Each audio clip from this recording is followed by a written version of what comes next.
Assalamualaikum warahmatullahi wabarakatuh. Jadi pada kesempatan kali ini kami selaku kelompok 3 akan mempresentasikan makalah yang berjudul diskusi kami yang berjudul penerapan persamaan diferensial dan bilangan kompleks. Next. Jadi pada kelompok 3 ini terdiri dari beberapa anggota yaitu Raisa Adini, Aina Malyona, Dimas Wisnu Mahendra, Ruri Nabila, dan Raihan Gusnanda. Pada pada kesempatan kali ini kami akan membahas 4 pokok bahasan, yaitu yang pertama persamaan diferensial dan bilangan kompleks, yang kedua persamaan diferensial dan bilangan kompleks di bidang sistem tenaga listrik, yang ketiga persamaan diferensial dan bilangan kompleks di bidang teknik kontrol, dan yang terakhir persamaan diferensial dan bilangan kompleks di bidang sistem tegangan tinggi. Oke, langsung saja persamaan diferensial yang pertama itu silakan Raisa Dini. Baik, masuk ke materi yang pertama yaitu persamaan diferensial, di mana merupakan salah satu persamaan yang mengandung turunan pertama atau lebih dari suatu fungsi. Nah, di sini adalah contoh dari persamaan diferensial. Ada yang terdiri dari persamaan diferensial biasa dan juga parsial.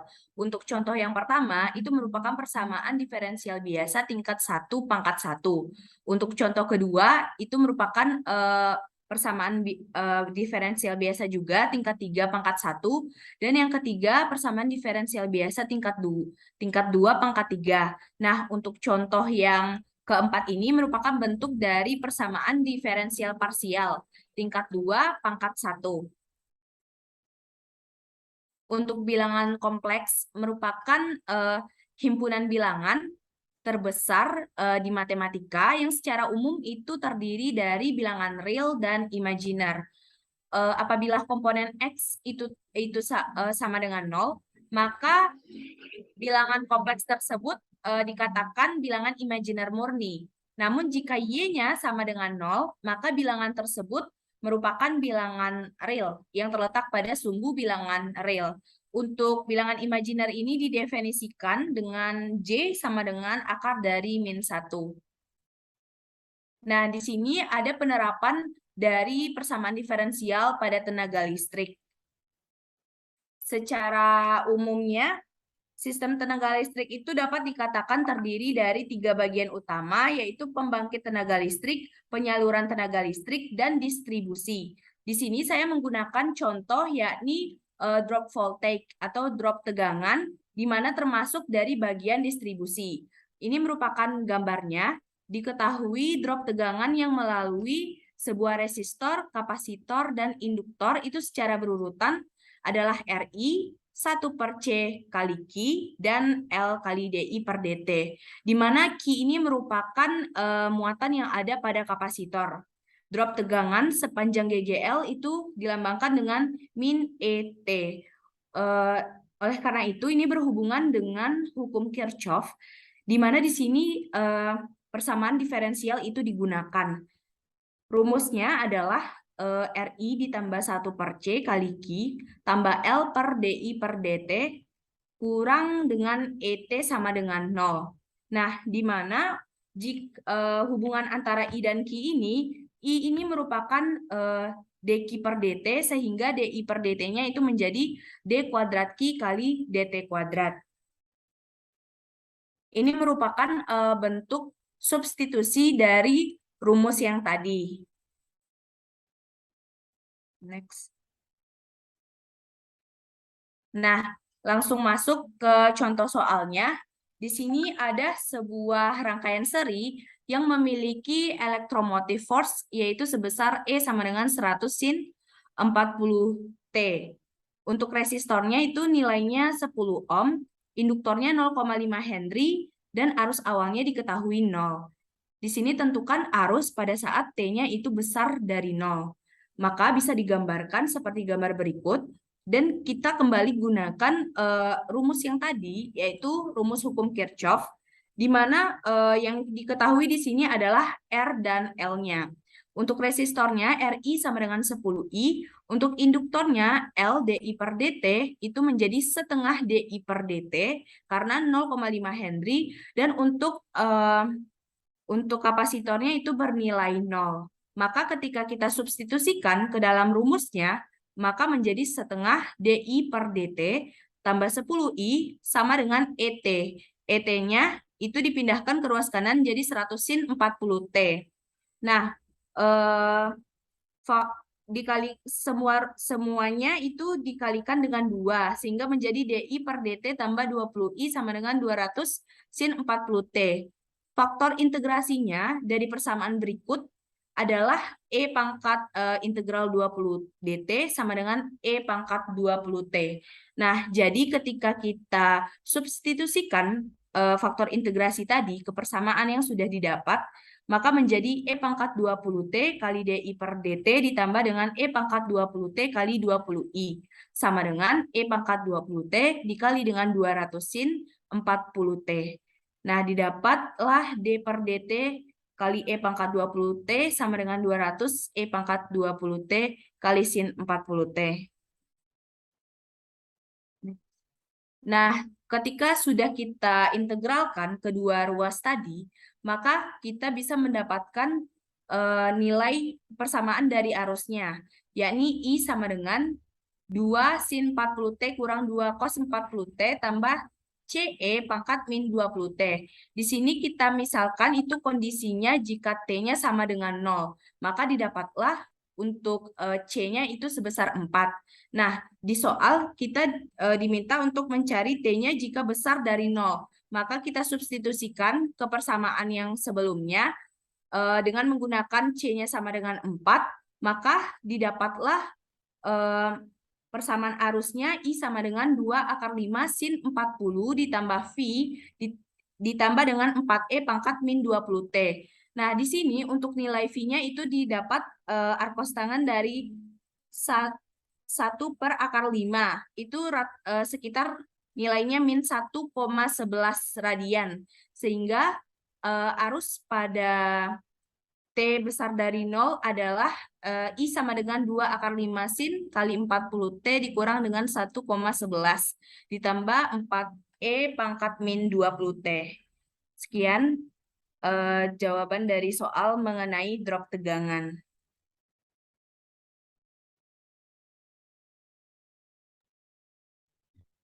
Selanjutnya akan lanjutkan kepada penerapan bilangan kompleks di bidang tenaga listrik. Contoh penerapannya yaitu adalah daya kompleks pada rangkaian RLC AC. Seperti kita ketahui, ketika sebuah beban dikasih arus, maka untuk rumusan dari tegangannya itu sama dengan Vm cos omega T ditambah theta dari yang dibentuk oleh tegangannya. Dan IT sama dengan IM dikali cos omega T ditambah theta I.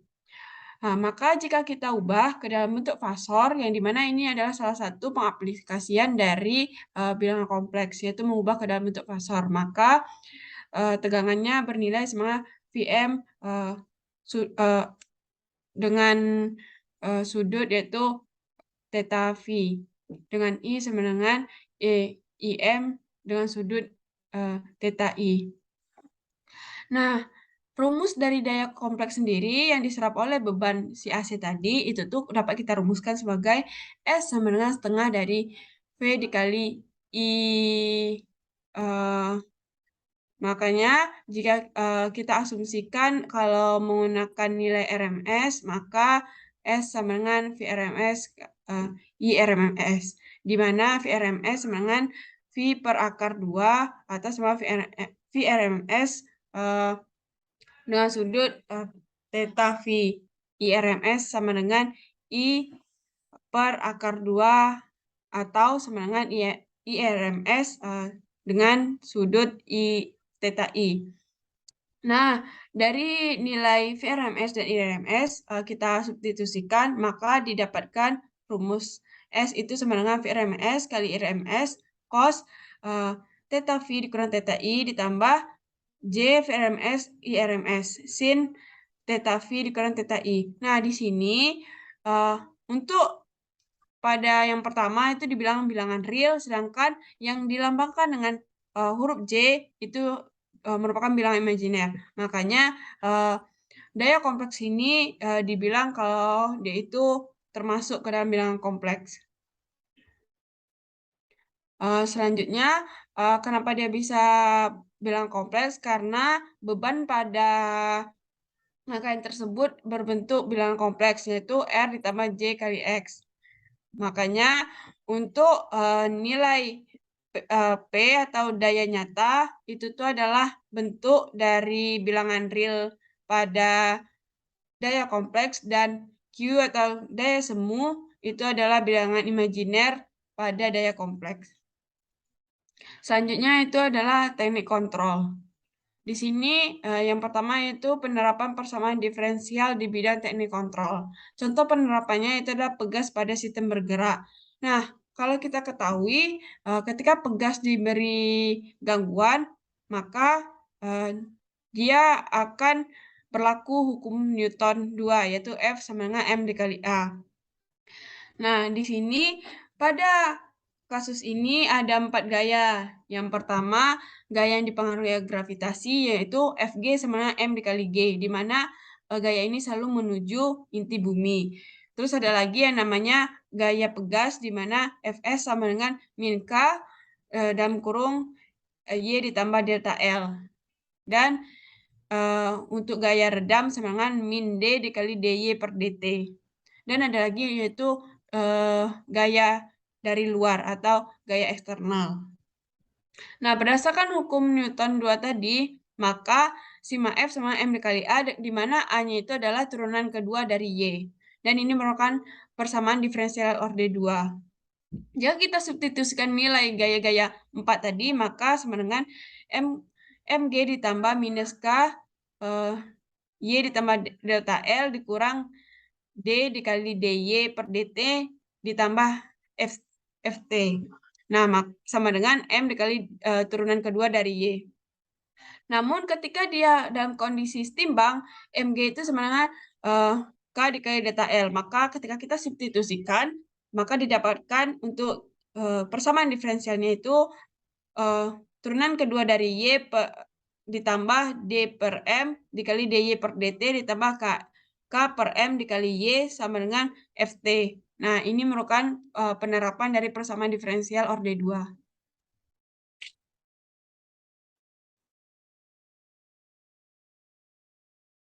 Oke, baik. Selanjutnya, penerapan bilangan kompleks di bidang teknik kontrol.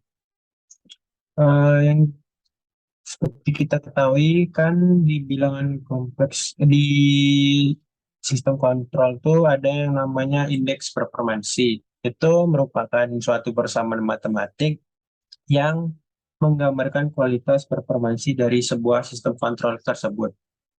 Lalu dikembangkanlah indeks performansi ini dan sekarang bisa dipakai pada semua kasus dalam sistem kontrol. Salah satunya yaitu kuadrat luasan fungsi error. Dapat kita lihat pada bagan di sini, ini merupakan bagan sistem jaringan tertutup sederhana. Dari gambar bagan tersebut, itu sistem stabil mengandung unsur integral di dalamnya, sehingga menjadi error dari sistem akan menuju nol. Salah satu performansi dari sebuah sistem kontrol yang baik itu jikalau nilai ET-nya itu menurun dengan sangat cepat. Nah, agar bisa mengetahui sinyal error yang berlangsung cepat, itu diperlukan integrasi nilai error dengan batas waktu 0 sampai tak hingga. Dapat kita lihat di sini rumusnya J sama dengan integral dari 0 menuju tak hingga ET dt. Lalu, persamaan integral ET dt tadi, itu di kawasan waktu akan lebih mudah jika kita transformasikan ke dalam persamaan dari kawasan waktu menuju ke kawasan frekuensi kompleks. Dan dengan bantuan teori Parseval, dapat kita lihat di sini teori Parseval itu Rumusnya J sama dengan integral 0 menuju tak hingga E kuadrat T dt. Dia jadi sama dengan 1/2 pi integral dari negatif tak hingga menuju positif tak hingga E dikali J omega kuadrat D omega. Dengan ketentuan integral dari 0 menuju tak hingga E kuadrat T dt tadi itu lebih kecil daripada positif tak hingga. Agar persamaan teori Parseval itu bisa dihitung, maka kita menggunakan variabel kompleks kuadrat, yaitu bilangan numerik Z kuadrat sama dengan Z dikali Z bar. Dengan Z bar itu merupakan kompleks konjugat dari bilangan kompleks Z itu sendiri.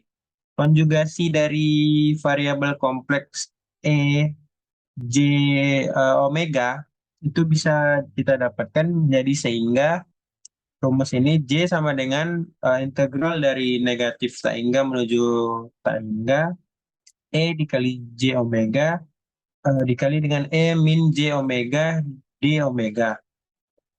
Dari gambar dari dua persamaan di atas, kita bisa menuliskan persamaan sistem error pengendalian yaitu S sama dengan 1/1 ditambah FKS dikali dengan omega S. Lanjut. Jika dikenai oleh sinyal masukan unit step pada masukannya, dia menjadi S sama dengan 1/1 ditambah FKS dikali dengan 1/S. Berlaku juga untuk yang tadi E dikali J omega sama dengan 1/1 tambah FKJ omega dikali dengan 1/J omega.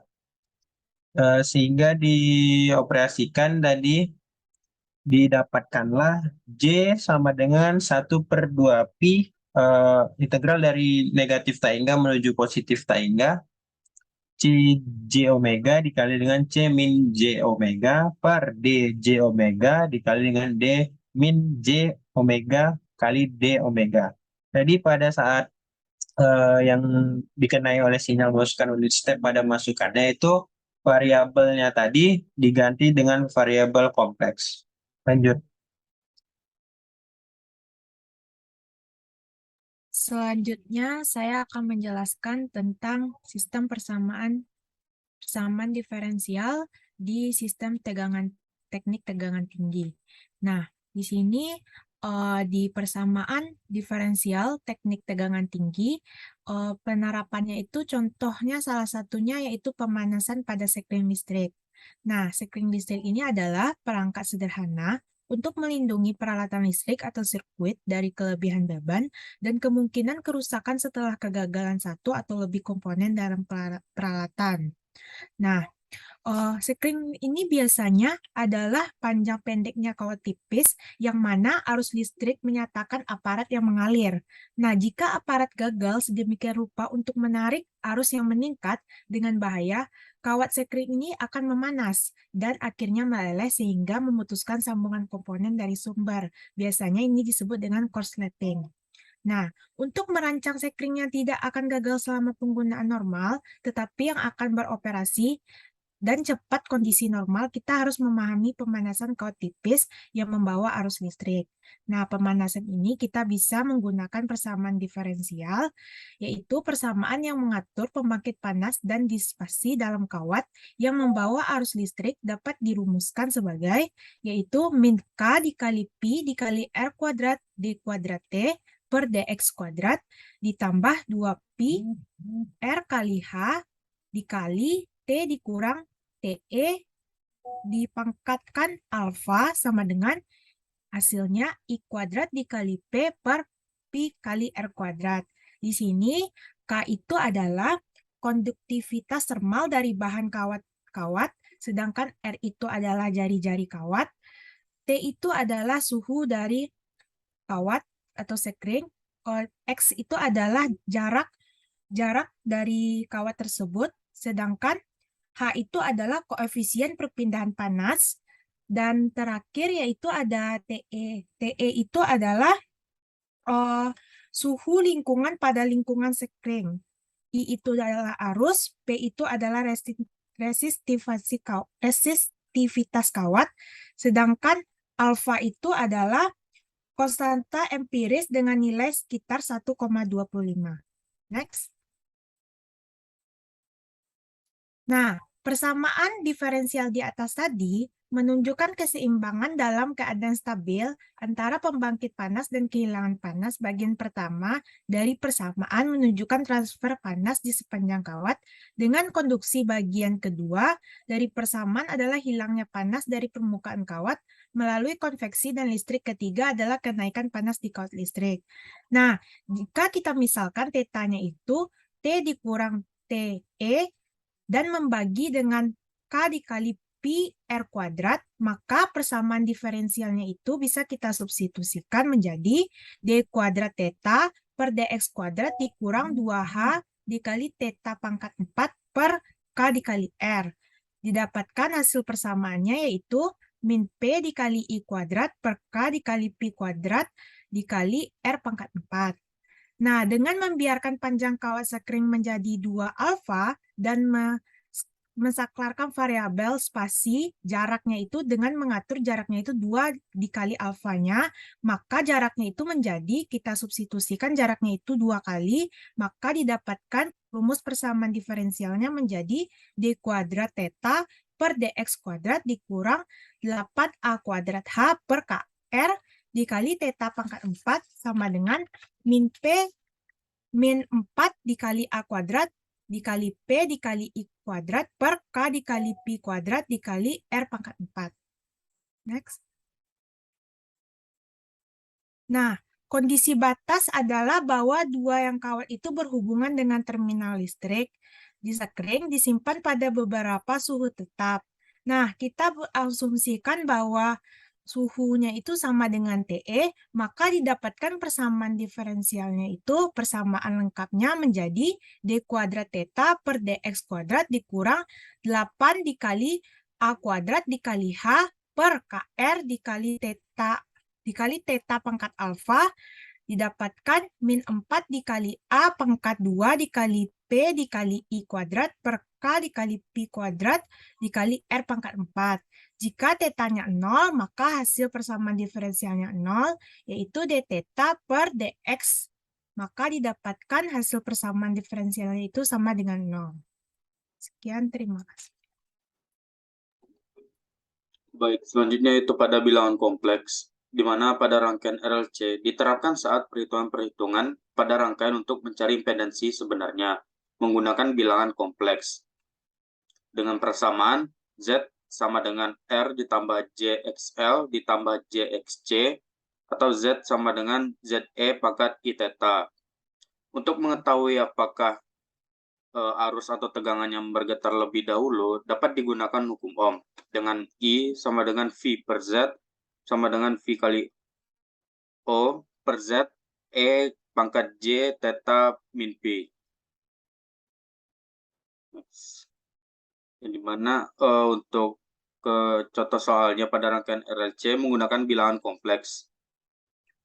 Untuk menghitung impedansi total pada rangkaian tersebut, perlu mencari reaktansi induksi dan reaktansi kapasitif, di mana XL-nya sama dengan 2Pi FL sama dengan 2 dikali 3,14 dikali 60 dikali 650 kali 10 pangkat min 3. Maka didapatkan hasilnya 244,92 ohm.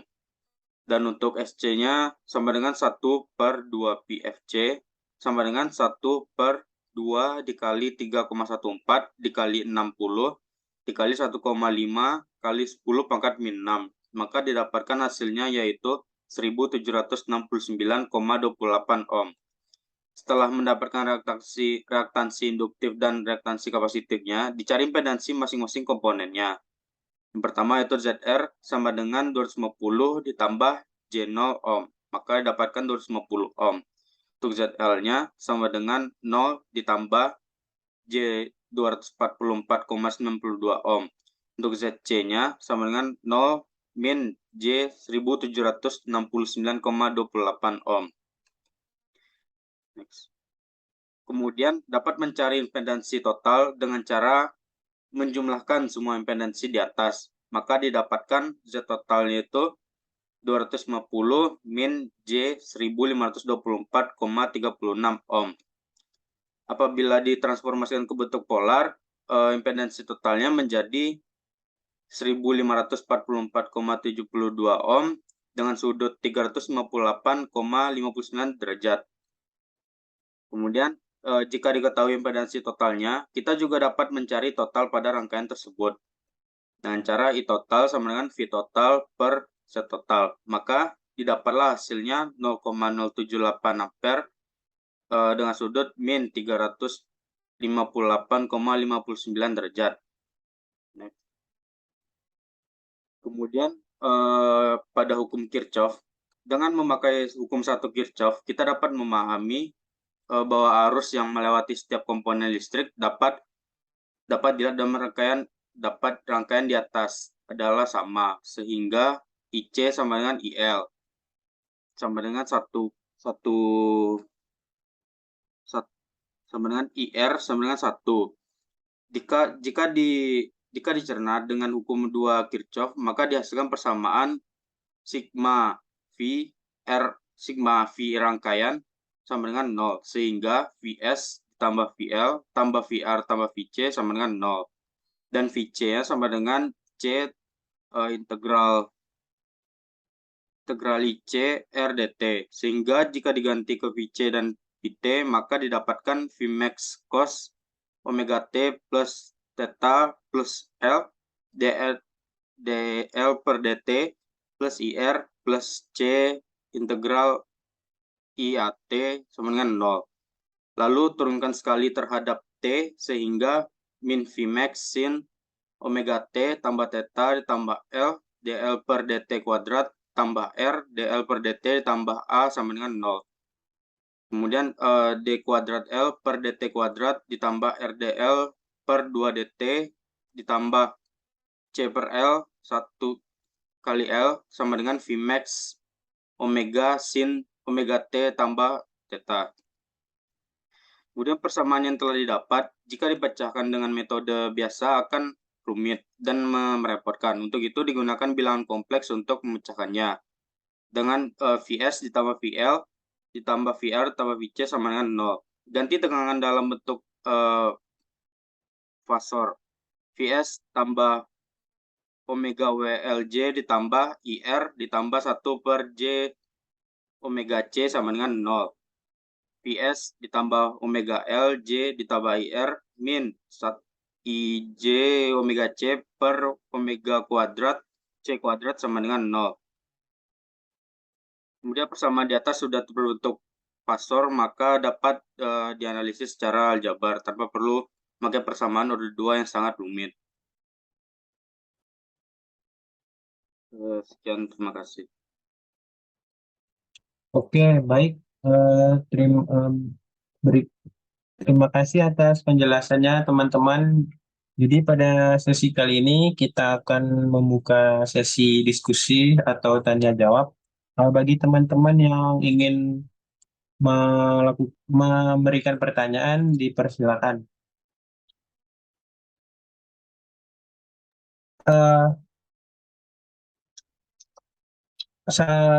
Dimulai dari saya dulu ya, teman-teman. Saya mau bertanya, apakah bilangan imajiner itu sama dengan bilangan kompleks, teman-teman? Boleh diberi penjelasannya, teman-teman? Baik.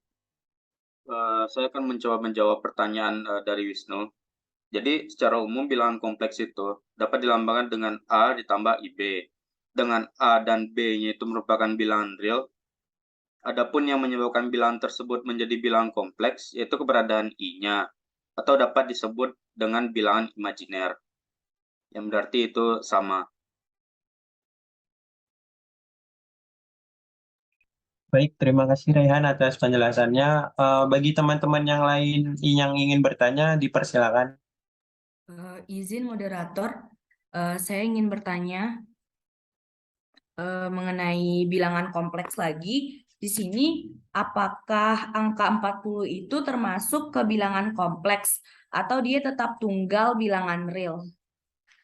Mungkin izin menjawab teman-teman. Di sini bilangan 40 itu dia juga termasuk ke bilangan kompleks. Namun pada bilangan realnya itu dia memang bernilai 40. Namun ketika dia di bilangan kompleksnya, nilai kompleksnya itu bernilai 0. Seperti kita ketahui, bentuk dari bilangan kompleks itu X sama dengan A ditambah J dikali B.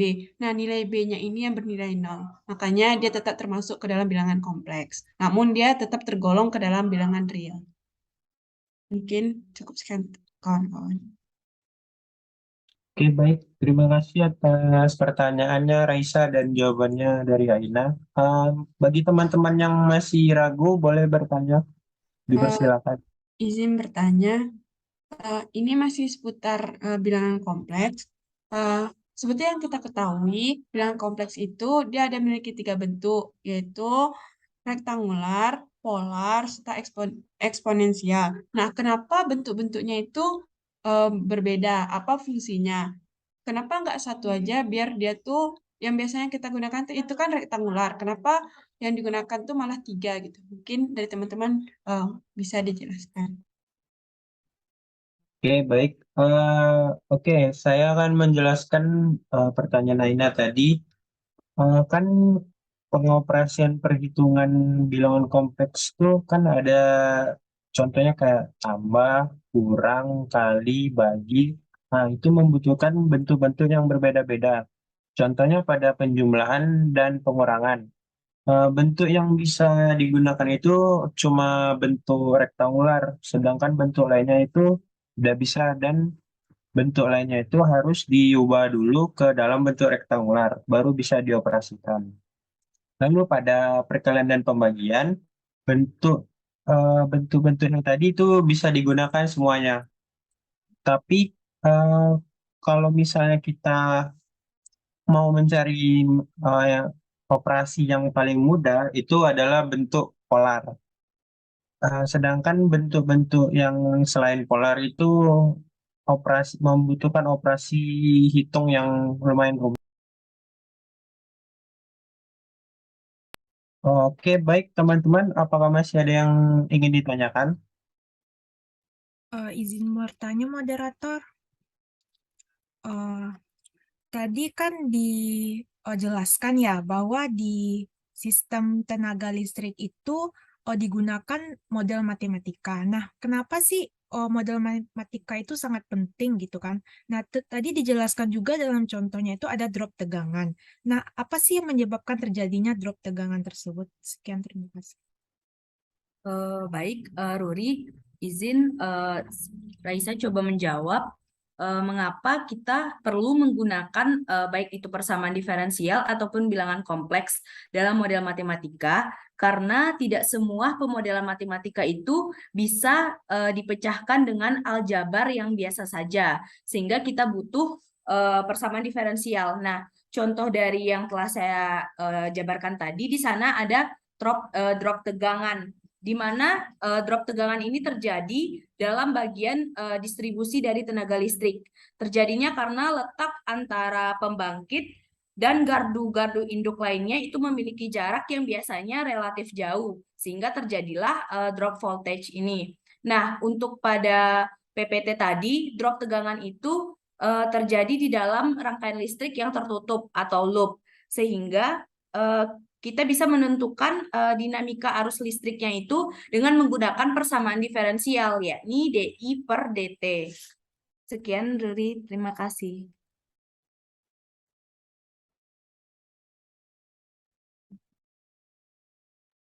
Oke, apakah masih ada yang ingin ditanyakan? Izin bertanya, moderator. Ya, silakan.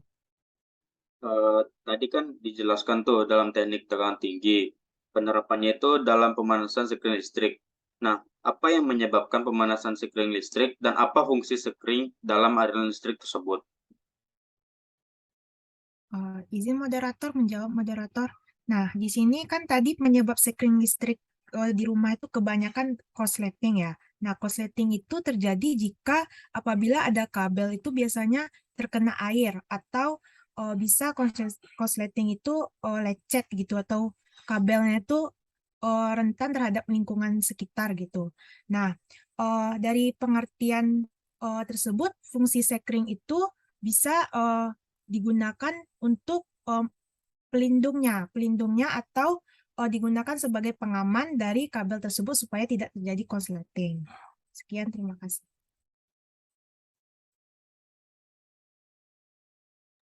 Oke, cukup sekian.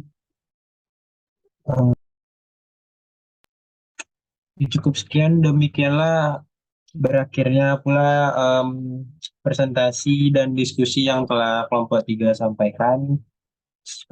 Saya mewakili kelompok 3 mengucapkan mohon maaf apabila terdapat kesalahan, mau baik pengucapan maupun perbuatan.